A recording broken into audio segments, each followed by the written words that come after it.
Okay, I'm going to go ahead and flush my power steering fluid. Basically, I'm going to loosen that bolt down there on the return for the power steering hose. And I've already removed the air filter box, so it's already been taken out, and I think I've explained that in another video. That's pretty simple to do, just 2 bolts and it comes on out. So I'm going to go ahead and loosen that, and the fluid's going to drain out. Okay, as you can see, the power steering fluid, which is actually automatic transmission fluid, Dextron 3 I believe, or higher, is dripping out of the power steering pump there. I'm going to let it drain out. Up here I have the reservoir. I'm going to go ahead and loosen this bolt, and then I'm going to disconnect the hoses, and I've actually purchased a new reservoir, and the reason for that is there's a screen in there and it gets dirty. I guess you could kind of flush that out if you wanted to, but I'm just going to go ahead and replace it. I was able to get one online for about $15 or $20. So, okay, here's the new reservoir. Here's still got the plugs in it, and there's the old one. And I went ahead and took the return line out and just disconnected the input line to the power steering rack, I guess is where it goes. That's still in the car, and I'll show you that in just a minute. Had a little devil of a time prying that off, but I'll go ahead and put that back on there before I stick the other one in. And I'm going to show you something what I'm going to do with the end of the hose line here in just a second. And there's the input line right there. And there's the rack holding it in place. So I went ahead and pulled that out. Okay, let me show you what I did. Basically, I bought a 16 by 1 by 1/16. There were 2 of those. There were rubber washers, and then I bought a 1/2 by 1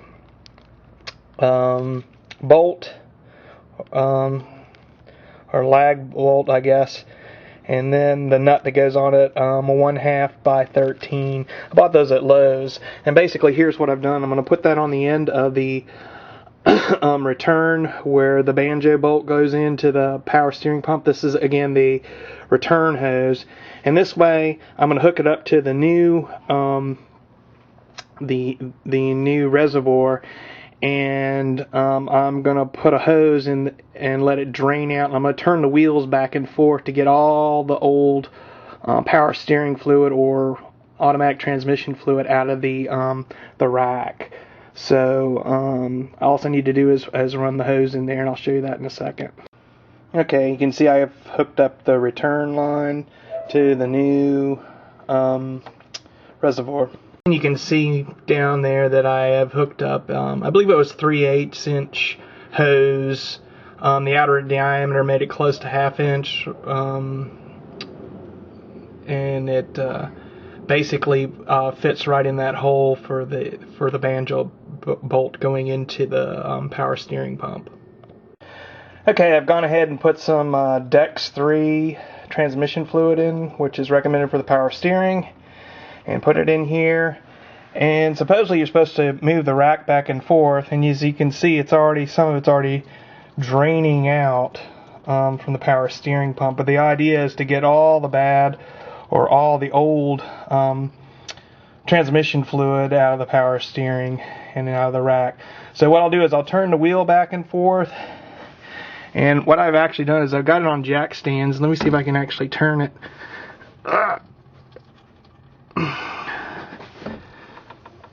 I think I need 2 hands to do it. I can't do it. But basically what I'll do is I'll turn the wheels back and forth, and power steering fluid will come out of the power steering pump. Okay, I've got my helper turning the wheel back and forth, and the power steering fluid is slowly going in and out of the pump. I don't know if you can see that too well. Try and zoom in if I can a little bit on that. It's kind of hard to get in there, but then you can see it bubbling a little bit. So basically you're going to keep on doing this, I don't know, about 20 or 30 times, and make sure the reservoir doesn't empty. The power steering is, what do you want to call it? I guess what I was trying to say is, I guess, like self-priming.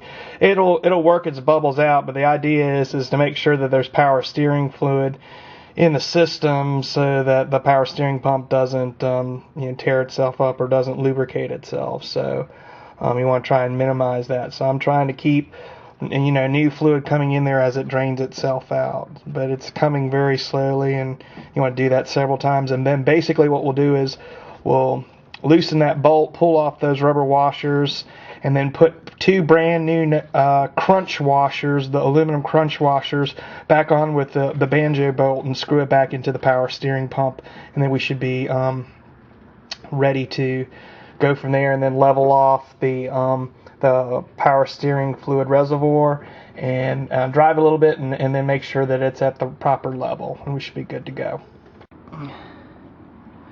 Keep turning. And you can see from here, whoops, that it's slowly coming out. The oil or the power steering fluid's looking kind of clean now, so I think I pretty much run most of it all the way through. But if you keep on doing that, that's supposed to work everything through the rack, as you can see.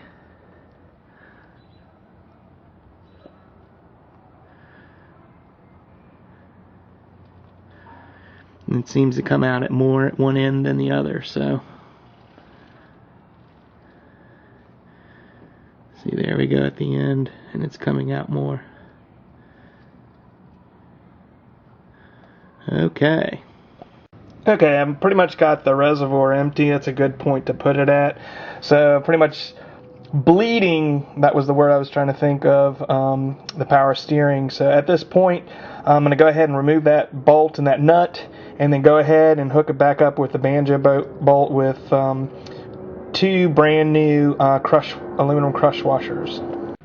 Okay, I have connected the banjo bolt to the power steering. I don't know if you can see that down there. And I've gone ahead and refilled the reservoir, and what I'll do is I'll turn the steering wheel back and forth and try and get all the bubbles out so that it'll be bled, and then start the car up and run it, and then go from there. So, and basically put in, of course you need to put in the air filter box. So there we go.